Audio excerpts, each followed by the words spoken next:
Hello and welcome to this special Christmas episode of Mostly Weather, where we'll be discussing Christmas gift ideas for the weather enthusiast in your life.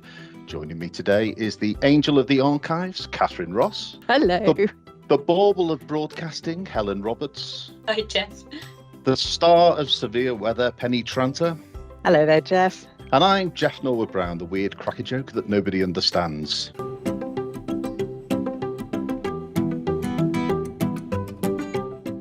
So, what do you get the weather enthusiast that has everything? What do you get them for Christmas? We've trawled the shops, catalogues and the internet and come up with a few suggestions. So, team, who wants to go first? Well, I'm just going to start by saying how excited I am about Christmas, how excited I am about presents, and when they're weather themed, I mean, does it get any better than that? I'm with you, Helen. I love Christmas. Yeah, Nice. 100%. Can't believe we're having it again this year. Oh, hello, the Grinch. Let's start with Catherine. What are you bringing to the table? As an archivist, I went old style. So I've got two different types of instrument for measuring the weather, which are more or less accurate than each other. So my first one is the Fitzroy Storm Glass. And the general idea of this is it's a glass tube, comes in various different shapes, which is a mix of distilled water, ethanol, potassium nitrate, ammonium chloride, and camphor. Do not try this at home. And the general idea is that, according to Admiral Fitzroy, as the weather changed, these interesting chemicals would mix together and form different crystals and different shapes, which would predict the weather. So, for example, if the glass is completely clear, it means it will be bright and sunny. Small dots in the liquid mean it will be humid or foggy. Cloudy liquid equals cloudy weather. I like that one. Large flakes in the liquid means it will be snowy in winter, and if there are threads near the top, it will be windy. I do have one of these. Occasionally, I think it even predicts the weather. Probably just chance, but they look pretty. Come on. Yes, a stopped clock is right twice a day. Precisely, yes. The crystals are really pretty, so you can kind of pretend it works. I also have one of these. Never worked out what the heck it's trying to tell me. But I mean, it is interesting because it's changed. How do we think it works then? What's the driver behind this? Is it temperature, pressure, a bit of both? Does anybody know? I think it's a little bit like, I came from Bermuda historically, and they used to have shark oil barometers there. The general idea was the shark oil would become cloudy or clear according to pressure change, and they do swear by them. The only problem is don't try taking one anywhere else, because as soon as you take it up in the air to 30,000 feet, it breaks and it will never work again. Yeah. I was quite alarmed when I was reading the instructions to mine. If you happen to break it and the liquid goes everywhere, it was basically called the army out because this stuff is so lethal. There was all sorts of instructions on how to mop this thing up. Yeah, and they have to be kept extremely still, otherwise they give you a false reading. I just thought of something actually. The fact that the chemicals form into solids is precipitation, isn't it, inside the glass? So you have precipitation inside a glass. So yeah. So that's one of mine. What were you going to say? Interesting, but not.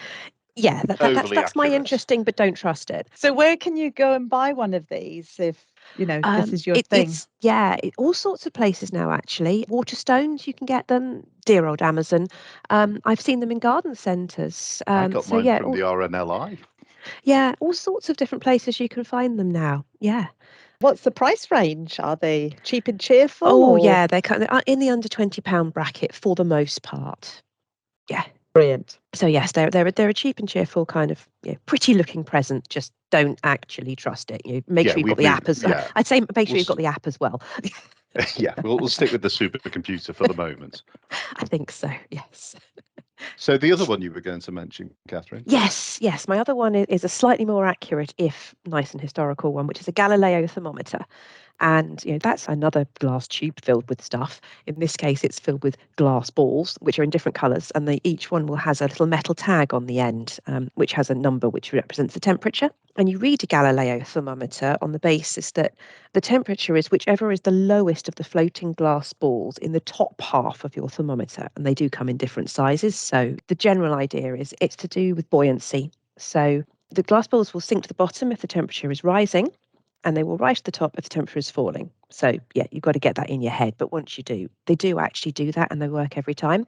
And actually, Galileo's thermometer, when he designed it, wouldn't have looked anything like that at all. But it was still based on buoyancy, which is why it's called a Galileo thermometer. And they're really attractive things, aren't they, Catherine? I've got one sitting next to me as we speak. And both of your gifts, actually, are just really nice ornaments to have around the house. Absolutely. And actually, we were talking, weren't we, with producer Clare before the show about whether these are appropriate gifts for the non-weather enthusiast in your life. And I think actually they really are, because they're educational and they're beautiful, which is always a good thing. We had one. Well, actually, I've got two. I think that's going to be a theme throughout this podcast. I've got Yes. one of them. But we had one, and the little globes inside the thermometer were actually in the shape of hot air balloons going up and down. Yeah, so that was. But unfortunately, the colours faded, so don't leave it in direct sunlight. So price range? Price range, it really depends on how much you want to spend, frankly. I mean, you'll get a small one, again, in the under £20 bracket.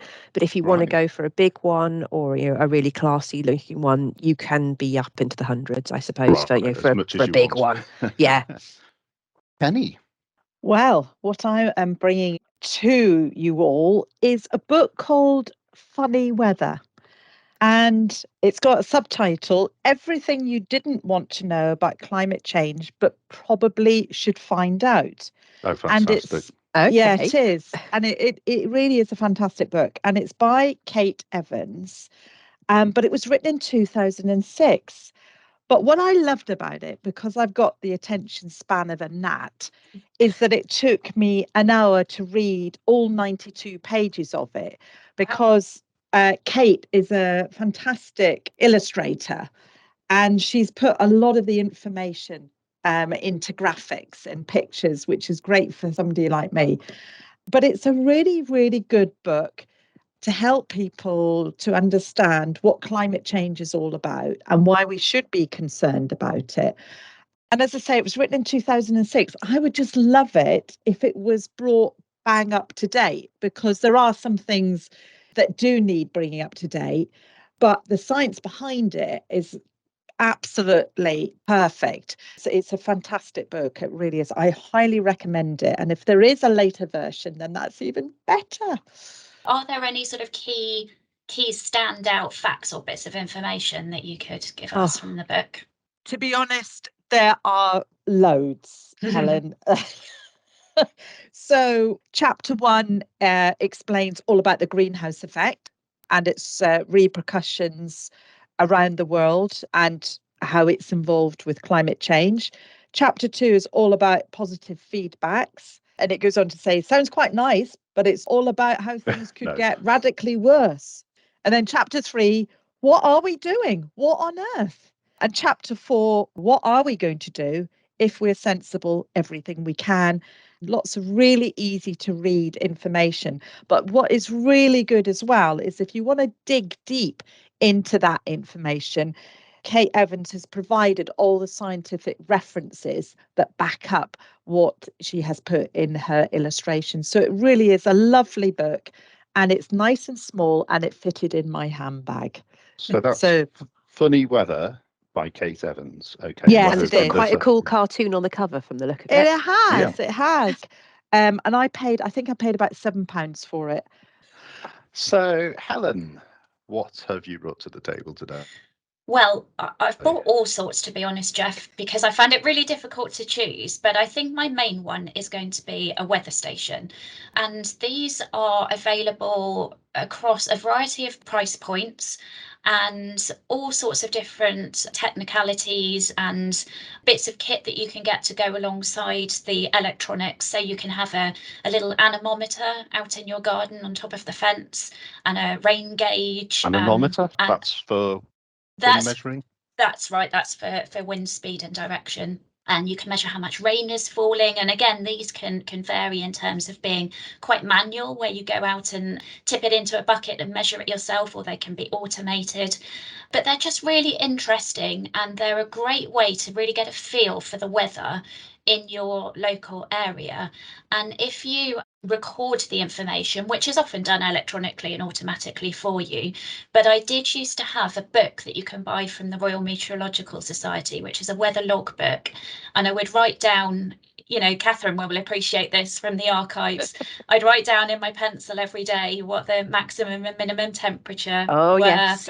and the air pressure and all the rest of it. And it's just a really nice way of getting that feel for the weather. And I really enjoyed it. And I must admit, I don't do that anymore, but I did it for about 3 years in a row. And it was a great way of just really getting to grips with the weather, especially as a newly trained meteorologist, as I was at the time.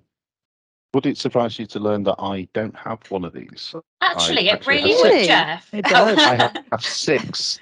Oh, I have Okay. 6 different ones of increasing prices, you know. So Do you have a Stevenson screen?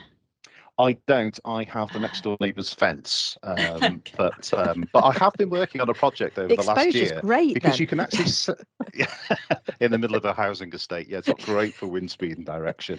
Yeah, there are limitations for these things, but the thermometers and the pressure gauges are absolutely fantastic. And we've just been doing a study in our research and development department that was looking at the data that people send in to websites to see if we can make use of it. Now, obviously, the site and situation of these things is not going to be perfect. There's no sort of quality control on them, but just looking at the temperature trends and the pressure trends, can we actually infer things from it, you know, without actually having to have the absolute temperatures and pressures, you know? So that's an ongoing project at the moment. That's really fascinating, Jeff, because of course, increasingly with the Internet of Things, there are lots of devices that measure temperature is a common one, but perhaps air pressure and other weather parameters as well that can be really useful for us at the Met Office just to get a broader picture of what's going on. I said I've got a few other bits and pieces as well, so I'm going to go down the more frivolous route now.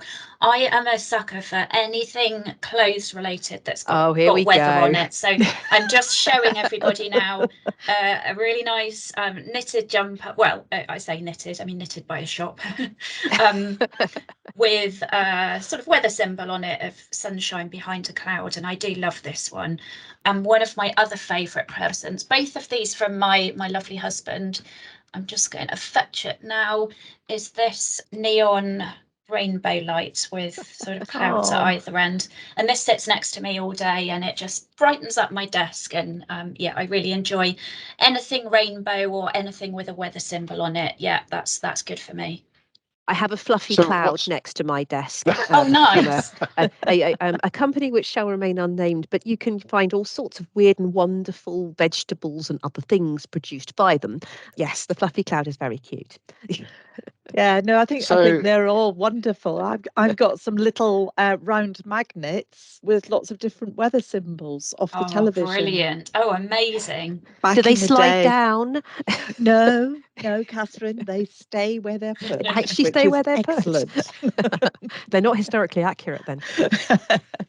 So I'm thinking the weather stations, Helen. I know you can pick a very, very cheap thermometer and barometer for about £20, but price range, they go from that to whatever you like. But I think you really need to know what you're doing. I don't think they're for the amateur, but for maybe about £100, you can get something fairly decent, can't you? Yeah, you really can. Yeah, price point for all really, starting from, I mean, you can get a really basic one for even 25 to 30 that just gives you an idea of what's going on. But yeah, a couple of hundred, and then like you say, you can spend thousands, but you really don't need to, certainly not for the amateur. No. And just to say that my birthday present, my birthday being just after Christmas, is a new weather station. So Wonderful, Catherine. my old one, which I've had for a number of years, bits of it have slowly died, as they do. When they're outside in the elements, they don't last forever.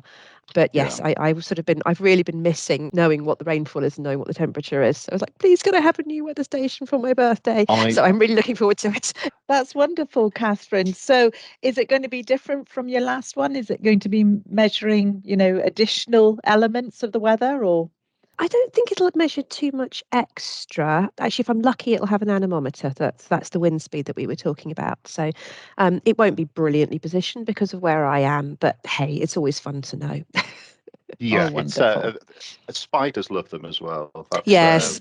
That is the problem with a tipping bucket rain With tipping gauge bucket rain gauge, yes. They love to live in there. I've had to remove several spiders from my original Tipping Bucket rain page because it's like, why am I getting no observations and it's raining outside? Oh, because they've moved in. Yes, they've moved in again. And Helen, just to go back to you, how much is the gorgeous jumper and the neon rainbow? Do we know? So I think you can pick up the neon rainbows relatively cheaply online these days. So probably of the orders of maybe £15 to £20, something like that. And I mean, of course, clothing comes in at all price points as well. I think that was a reasonably expensive branded one, but you know, you can pick something up for £20 or so, I think. Great stuff. Right, I'll bring mine. I keep saying to the table, should be saying to under the tree, really. Under the tree, absolutely. Nice. Yeah. So under the tree from me would be a rainfall radar. And Of course, Jeff. Why not? Every home needs one. This is a device that you can buy from a company called Tranter. That's without the E at the end. And they started out doing live LED charts of underground trains for the London Tube system. So you could actually see where the train was on any given line at any time. And then they decided to expand out and produce it's basically a circuit board. It's about 13 by 10 centimeters, something like that. It's got 338 LEDs on it, which are set up to show so they're in the shape of the British Isles. And you can set it up so that it connects to the internet and it gets rainfall radar information. And where it's raining, the LED lights up so you can see the movement of rain as it comes through. You can actually adjust as well whether you want to measure everything from drizzle to hail or to snow, or just fine tune it to just the larger elements like showers and snow. But yeah, so you have control of the settings, and it updates, I don't know, about every 30 seconds or so, I think. But you do need a Wi-Fi connection. I bought one a few years ago and I absolutely love it, but they've just brought out a new one that you can, not only will it show rainfall, but you can get it to show cloud as well, and also temperature. I've bought one of those for myself for Christmas as well, so that would be set up. So I'll have two of them behind me at the moment. But just to give you an idea of where the bands of rain are coming from, and just to watch the weather patterns moving through, they are absolutely fantastic. If you don't have access to it anywhere else, I think they're absolutely brilliant. Not the cheapest gift, really. So yes, what are we looking at for one of those, Jeff? They're on offer at the moment for £89.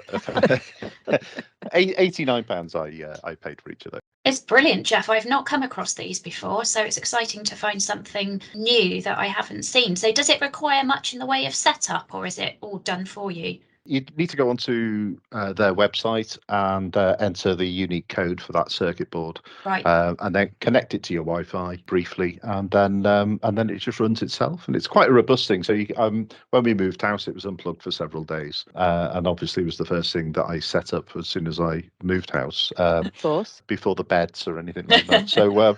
But yeah, and it just sprang to life again as soon as it got Wi-Fi. And if the Wi-Fi goes off, it will just reboot itself. But absolutely fantastic if that's your thing. So yeah, so I was just thinking of maybe like a Secret Santa now. Ooh. What would we buy for each other? What sort of a gift? Shall I go first?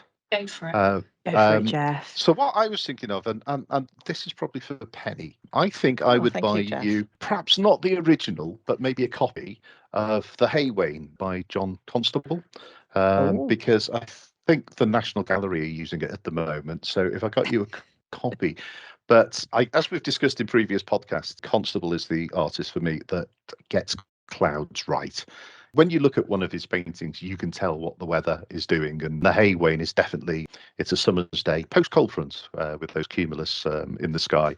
But they look, to me, they look correct, you know. So as an ex-observer, when I look at the Hay Wain. So that would be my Secret Santa gift to you. As I say, not the original, unfortunately.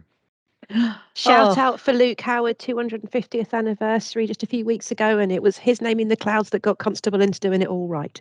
Well, do you know what, Catherine? It's really funny that you say that, because my Secret Santa gift for you is a book the life of Luke Howard, because cool. of course, you know, Catherine is all about history, and I'm sure you know an awful lot about him already.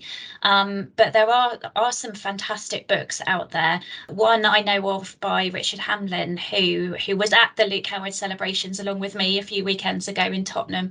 And he's written a fantastic book about Luke and the naming of clouds, how the naming of clouds has evolved over the course of those 250 years.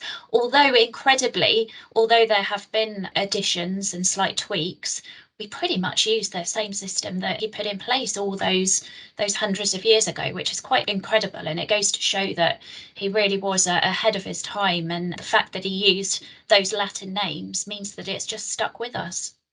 Thank you, Helen. I look forward to reading that one. Very welcome. Merry Christmas. I'll do Jeff now. Jeff, our resident Grinch who likes his technology. I decided to give him something completely non-technological. So I'm going to give Jeff a gnome rain gauge. Oh, I want to see this, Because Catherine. Jeff sits there with his beard and his shall we say unprotected head, and of course Fishing gnomes rod. have their hats, and I can just see this gnome rain gauge Easily that he goes accessible out scalp, and I think empties it's every called. day. Yes. So. Very much like me.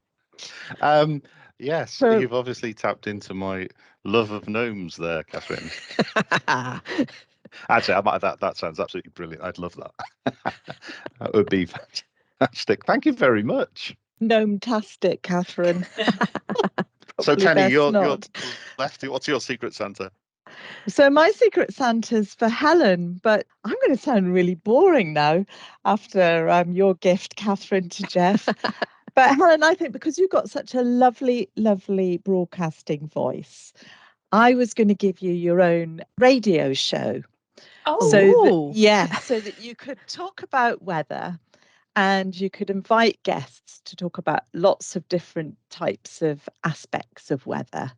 And I know you're interested in the sort of social science side of weather. yes. So I think that might give you kind of a platform for introducing that more in depth and more widely. Oh, Penny, So- that's the best gift I've ever had. That's amazing. Thank you so much. And can I just say congratulations, Helen, on the distinction in your masters on sociometeorology. Oh, That's a thank you huge so achievement. much. Thank Yeah. you. Yeah, thank you, guys. Yeah, it was quite a surprise actually, but a very pleasant one. So that's given me an idea. Catherine, would I be able to get the cash if I promised to buy my own gnome rainfall gauge? No. That's it for this episode of Mostly Weather. My thanks to panellists Catherine Ross, Penny Tranter and Helen Roberts. I'm Jeff Norwood-Brown. Thanks for listening. We'd just like to wish you a very happy Christmas and a prosperous New Year. Merry Christmas, Happy everyone. New Year. Mostly Weather. Producer is Clare Nasir and our editor is Adrian Holloway.